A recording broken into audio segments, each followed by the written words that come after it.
Baik, Assalamualaikum warahmatullahi wabarakatuh. Waalaikumsalam warahmatullahi wabarakatuh. Sebelumnya saya ucapkan terima kasih kepada adik-adik yang sudah mau datang pada kegiatan konseling hari ini ya.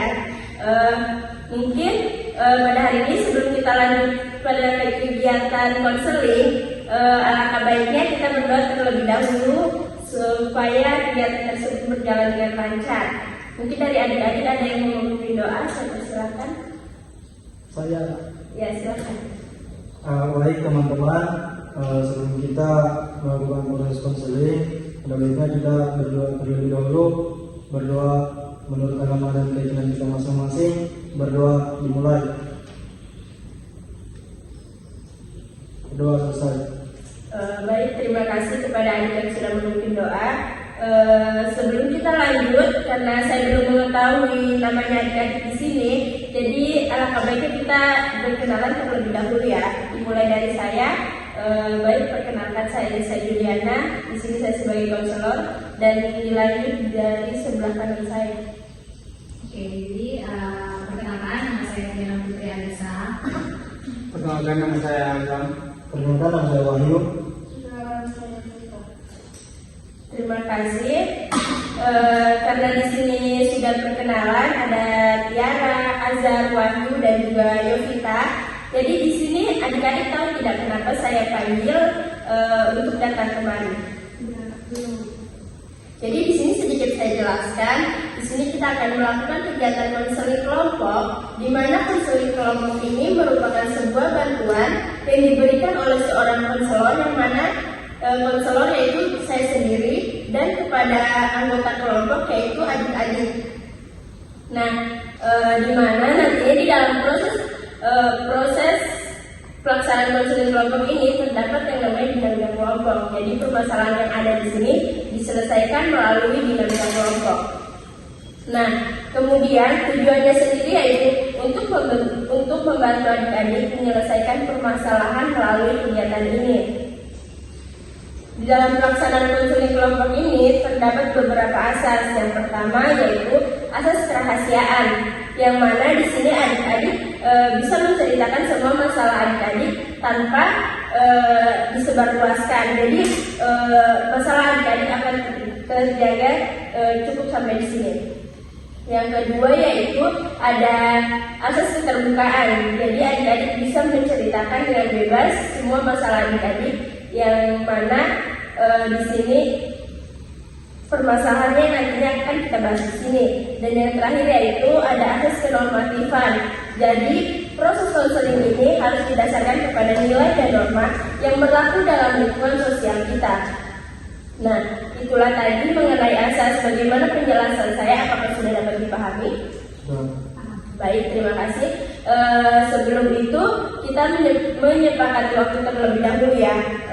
Saya jelaskan bahwa idealnya dalam pelaksanaan konseling kelompok untuk anak SMA yaitu 45 menit.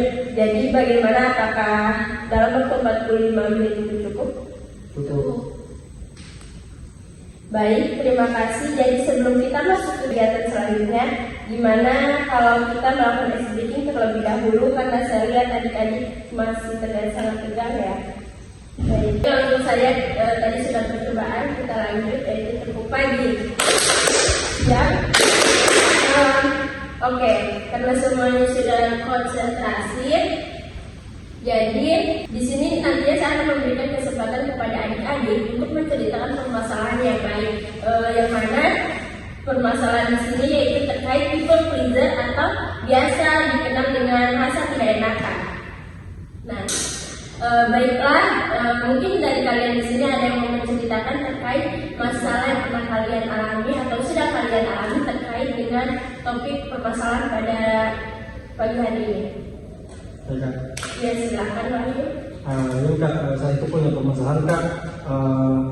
Kalau lagi kumpul-kumpul dengan teman, baru saya itu ada kayak keinginan untuk pulang duluan dari teman-teman saya Kak.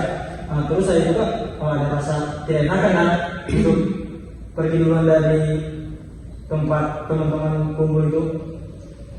Saya itu biasa berpikir, jangan pas saya pulang saya akan bercerita sama teman-teman saya. Jadi itu Kak yang jadi ketakutan saya Kak. Oh, jadi Wahyu selalu apa ya? Wahyu kalau di kumpulan orang selalu berpikir kalau untuk melakukan mungkin Wahyu ada aktivitas lain, cuma karena mereka masih kumpul, jadi Wahyu suka merasa tidak enak untuk meninggalkan mereka. Padahal Wahyu ada aktivitas lain yang harus dikerjakan.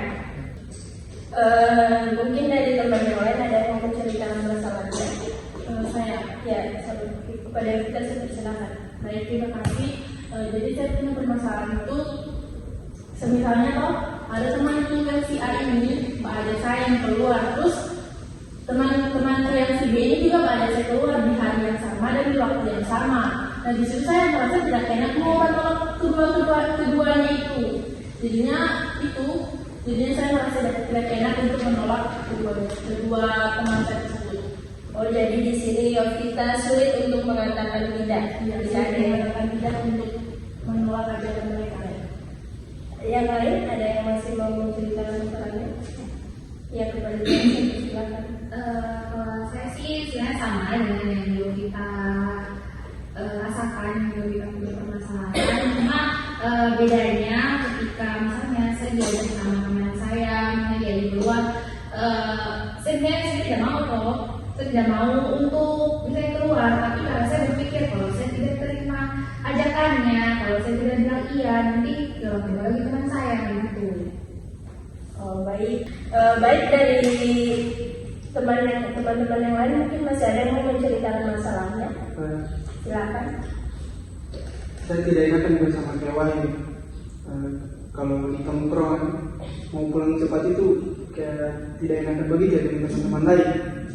Makanya saya itu kalau di tongkrongan itu satu dan dua waktu pulang. Baik, jadi dari masalah adik-adik semua di sini kebanyakan mengalami ketidakenakan atau sulit untuk mengatakan tidak kepada di lingkungannya. Dari adik-adik lain di sini mungkin ada yang punya solusi bagaimana cara mengatasi masalah tersebut, atau ada yang sudah pernah melakukan caranya supaya agar masalah tersebut teratasi. Silakan. Kalau saya sih mungkin belum pernah itu saya lakukan, tapi menurutku dari apa yang teman-teman cerita ini sebenarnya saya rasa itu bisa kita lakukan. Jadi dari yang kita bahas di sini, kita kayak tidak enak dengan teman yang misalnya mengajak kita, terus juga kita tidak enak mau pulang duluan. Jadi menurutku caranya kita menyelesaikan permasalahan yang kita hadapi ini dengan itu sih, kita harus berani dulu bilang kalau kita tidak bisa. Apalagi kan yang kayak dipermasalahkan kita sama yang saya alami juga itu, ketika misalnya saya diajak sama temanku terus saya tidak enak mau bilang tidak gitu, karena saya juga berpikir yang begini. Tapi ketika misalnya kita bisa berani bilang tidak, saya rasa walaupun misalnya teman kita bilang kok begini, tapi menurutku itu ada caranya kita bisa keluar dari people pleaser ini gitu. Dan juga kita harus membiasakan hal itu terjadi, karena kalau kita juga hanya menyenangkan orang lain, sedangkan diri kita sendiri yang jadi tersiksa begitu ya. Ya, terima kasih untuk Sarah. Yang lain masih ada yang memberikan solusi? Kalau saya mungkin intinya itu kita harus bisa bicara jujur bukan temannya kita ya. Kalau misalnya kayak permasalahan yang lain kok dia bilang tidak enak dia mau pulang duluan, padahal dia punya aktivitas lain. Nah di sini sebenarnya kita harus jujur dan kita harus berkata jujur sama teman kita. Dia bilang bro atau apa, saya pamit duluan, apa saya punya kesibukan lain, atau tidak saya mau membantu orang tua aku, atau saya punya acara lain. Jadi intinya itu kita harus berani berkata jujur kepada teman-temannya kita gitu ya. Jangan dulu kita berseuzon sama teman kita, jangan-jangan nanti kalau saya pulang pasti saya mau diceritakan atau apa, mau digosipkan apa. Nah kita harus berkata jujur dan sesungguhnya gitu ya, supaya teman kita juga bisa mengerti ya sama keadaan kita, kenapa kita pulang duluan gitu ya. Baik, terima kasih kepada kita. Yang lain mungkin masih ada yang mau memberikan solusi. Solusi yang sudah diberikan bilang saudari Tiara dan Yovita itu sudah sangat benar. Kita harus bisa belajar berkata tidak, seperti belajar berkata tidak untuk hal-hal kecil seperti kalian ketika diajak oleh teman kalian. Kalau kalian memang tidak bisa, katakan tidak. Jangan kalian mengatakan bisa, padahal diri kalian ini tersiksa sebetulnya. Nah, yang kedua yaitu ada tingkatkan kepercayaan diri. Selalu ingatkan pada diri kita bahwa kita itu memiliki nilai plus yang wajib dihargai orang lain. Jadi jangan selalu ingat kita memikirkan perasaan orang lain. Boleh kita memikirkan perasaan orang lain, tapi ingat juga diri kita. Baik, itu tadi ada beberapa solusi dari saya dan juga teman-teman kita. Baik, mungkin dari teman-teman ada yang mau menceritakan tentang perasaannya terkait hasil dari konseling kelompok pada pagi hari ini yang mengangkat tema tentang people pleaser. Ya, silakan Wahyu. Perasaan saya kan pada saat selesai mengikuti proses konseling pada hari ini kan, pertama itu saya cukup lega. Yang kedua itu saya, insya Allah saya akan, karena tadi juga ada saran-saran dari teman-teman dengan kakak sendiri, ada saran, insya Allah saya akan menjalankan saran-saran yang disampaikan oleh teman-teman dan kakak sendiri untuk berani mengatakan tidak dan ingin menghargai diri saya sendiri. Ya baik, terima kasih. Mungkin dari apa yang kita diskusikan pada konseling kelompok hari ini, ada yang bisa menyimpulkan terkait apa yang sudah menjadi permasalahan kita pada hari ini?